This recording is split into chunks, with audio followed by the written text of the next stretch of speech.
Aquel día fuimos José Ramón y yo, íbamos vestidos, recuerdo perfectamente, con unos tabardos enormemente gruesos. Era el mes de febrero, enero, febrero. Pasamos al lado del funcionario y entonces una vez que estábamos en el locutorio, el abogado empezó a sacar la cámara que estaba troceada, estaba en piezas, estaba en pequeños paquetitos, y José Ramón y yo empezamos a metérnoslo debajo del tabardo.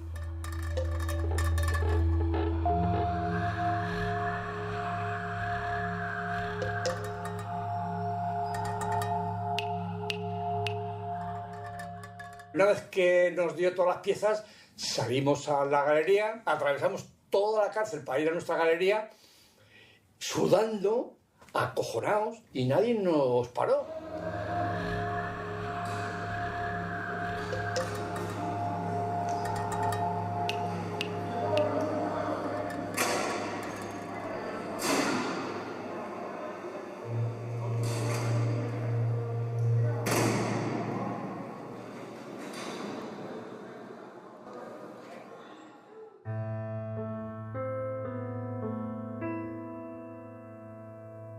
Consideramos que había que hacer un amplísimo reportaje para sacarlo, para que la organización de la calle pudiera exhibirla por Europa y en los materiales de prensa para demostrar la cantidad de presos que estamos en ese momento.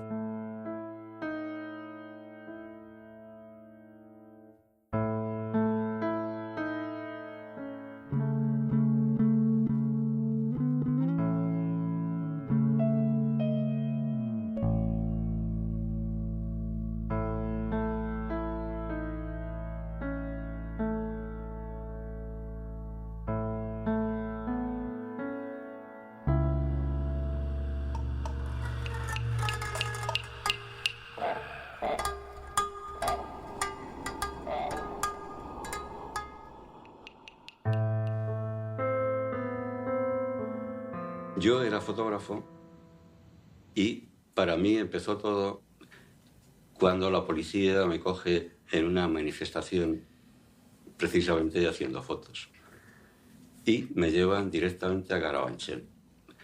Me pregunto, ¿qué hace un fotógrafo en una cárcel franquista sin una cámara?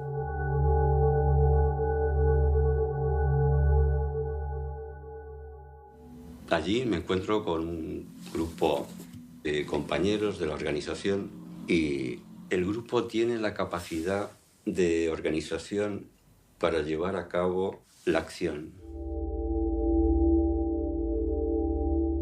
Y este grupo es capaz también de asumir el riesgo que suponía conseguir estas imágenes. Pero se necesita una cámara.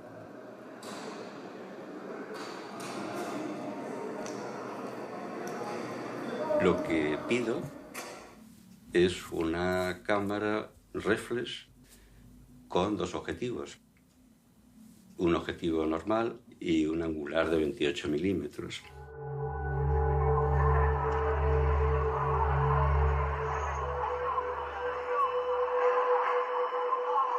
Para hacer las fotos, aparte de Juan, nos servíamos de unas pequeñas murallas humanas. Quiero decir, que era Juan más 7, 8, 6 camaradas que nos poníamos alrededor para proteger de la visión a los funcionarios y otros presos.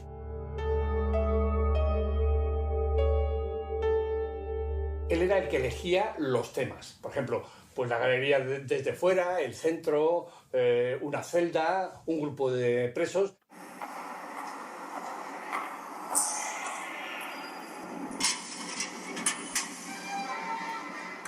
Y ahí estamos, el grupo y yo, buscando, ellos enseñándome los rincones de la cárcel, yo buscando los ángulos, encuadres, perspectivas, ellos organizando a los compañeros para hacer las fotos de grupo, en una situación de riesgo, pero a la vez de emoción.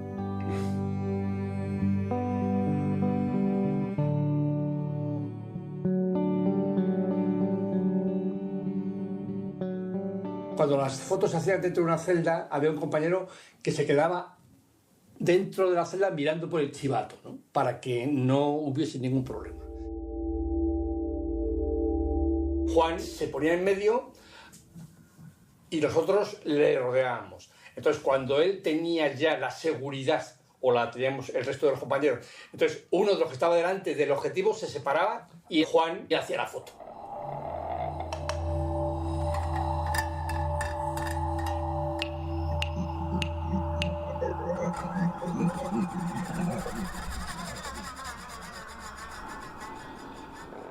Adicionalmente a esta seguridad se metió una película especial que no necesitaba de flash para las fotos internas, ¿no? Con poca luz, digamos. Era un virtuoso porque hacía las fotos desde la cintura. O sea, él no se ponía la cámara delante de la cara para enfocar, no, desde la cintura.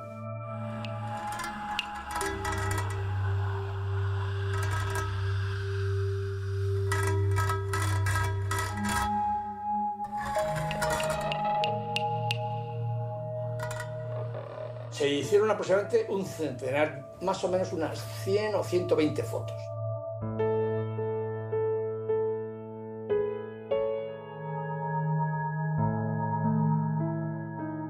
Tengo que resaltar una, y es que enfoca la garita del centinela que estaba dentro del patio de los políticos. Lo importante de esa foto es que había que hacerla cuando no estuviese el guardia enfrente de nosotros. Y justamente cuando estaba en la otra parte de la garita, se retiraron los compañeros y dije, tira. Y justamente salió.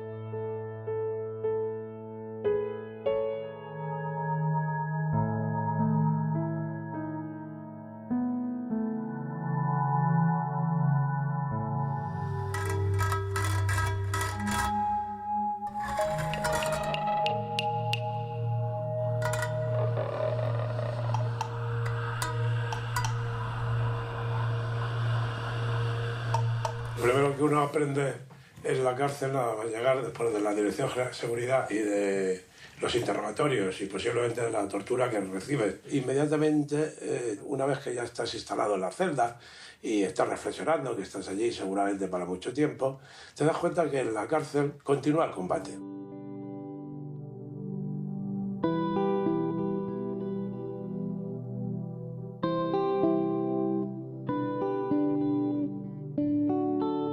Cuando pasas a la galería y ya los camaradas que están presos, que llevan allí meses o incluso algún año, eres recibido pues con la solidaridad, que no puede ser de otra manera, una solidaridad militante.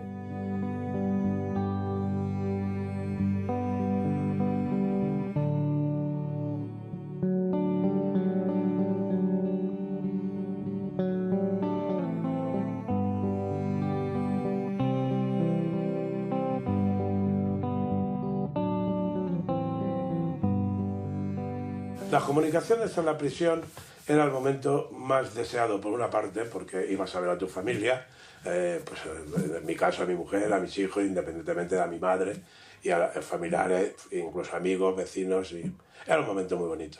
Pero por otra parte era un momento muy doloroso.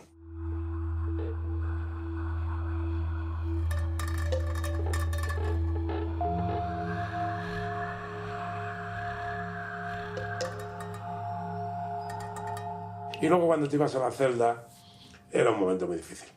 Volver a escuchar los ruidos de la prisión, volver a quedarte solo, pensar en lo que estaba afuera, en el sufrimiento de los demás.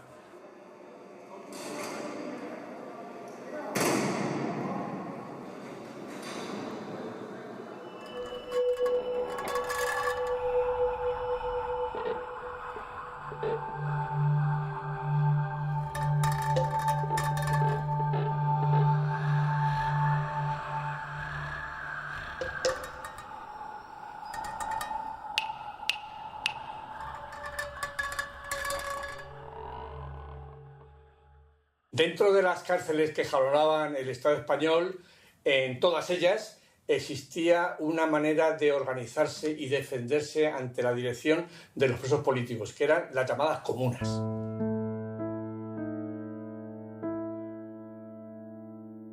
En el tiempo que yo estuve, 72-73, en ese año y medio, existía una sola comuna que agrupaba a todos los presos de la tercera galería.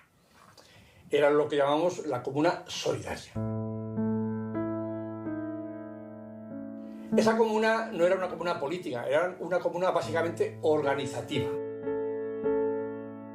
El responsable de organizar esos dineros, esos pequeños bienes, era uno de los compañeros que se elegía en asamblea y que era llamado en todas las cárceles madre, la madre.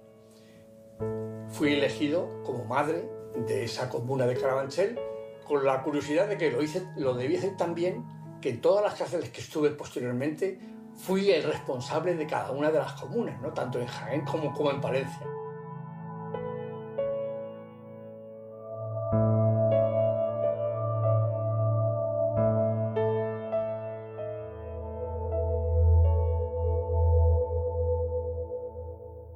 Había un frontón, una pared que era un frontón, el patio era muy grande, también había 2 porterías, la gente jugaba al fútbol.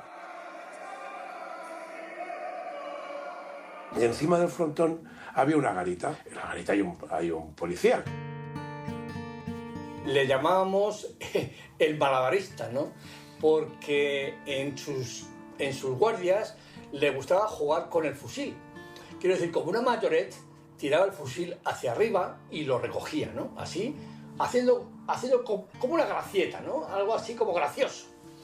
Entonces, un día, este vigilante tuvo un percance, que es que en una de las caídas del fusil hacia su mano, no cayó en su mano, sino que dio en la barandilla de la garita. Con tan mala fortuna para él, que el fusil, en vez de caer dentro de la garita, cayó al patio.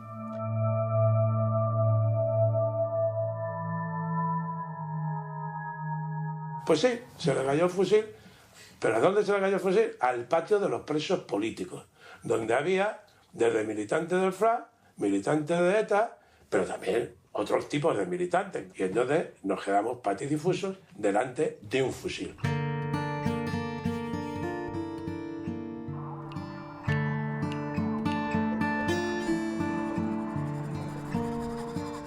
Os podéis imaginar a ese funcionario, a ese policía, a ese gris, que había perdido su arma reglamentaria y además había caído en el patio de los rojos, de los asesinos, de los terroristas.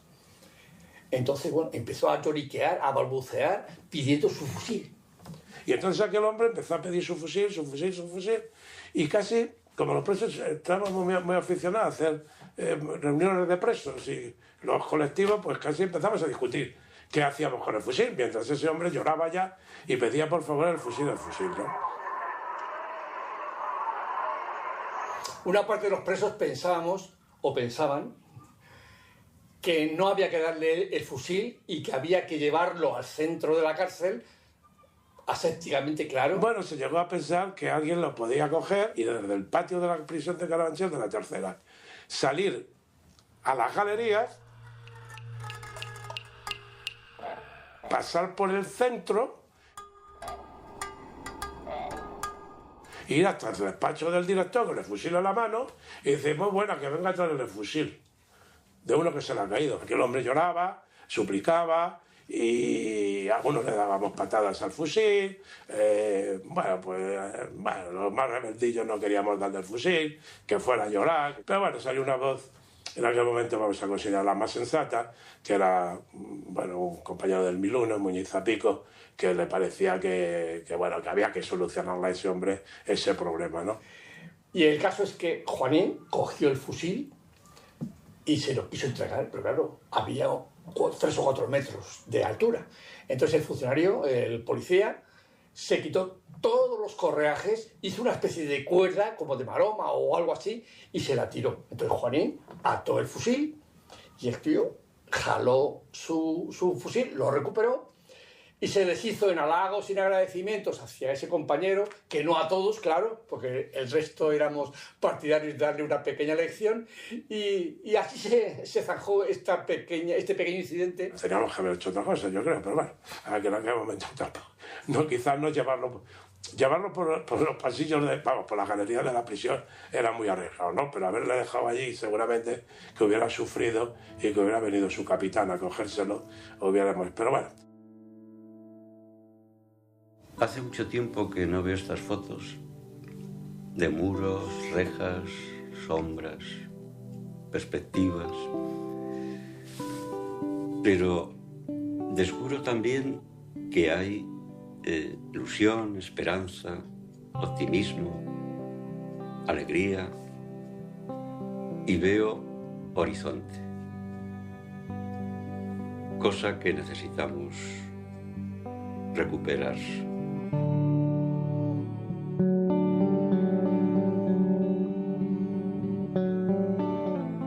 El escondite de la cámara era tan original que cuando en el 2008 la cárcel se cerró y ya empezó a destrozarse, algunos compañeros volvimos a las duchas del patio de la tercera galería de los políticos a ver si la cámara continuaba ahí, porque todo el mundo sabe cómo entró la cámara en Carabanchel, pero nadie sabe cómo salió.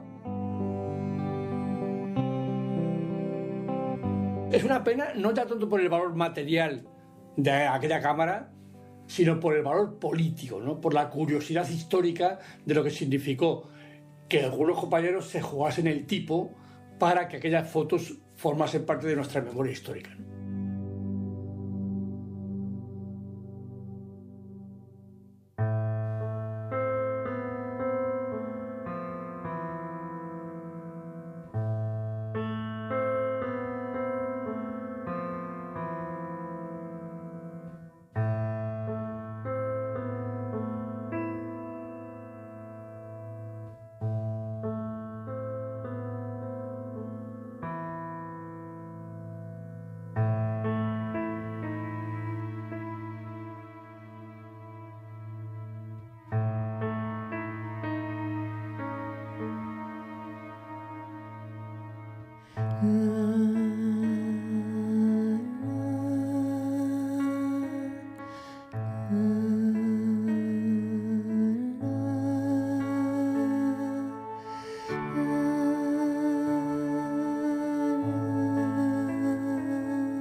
Si salgo un día a la vida, mi casa no tendrá llaves, siempre abierta como el mar,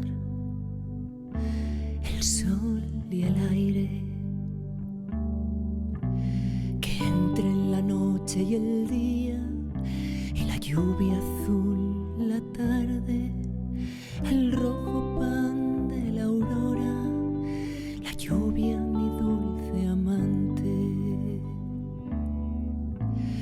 Que la amistad no detenga sus pasos en mis umbrales, ni la golondrina el vuelo, ni el amor sus labios, nadie, mi casa y mi corazón, nunca cerrados, que pasen los pájaros, los amigos, el sol y el aire, los pájaros, los amigos, el sol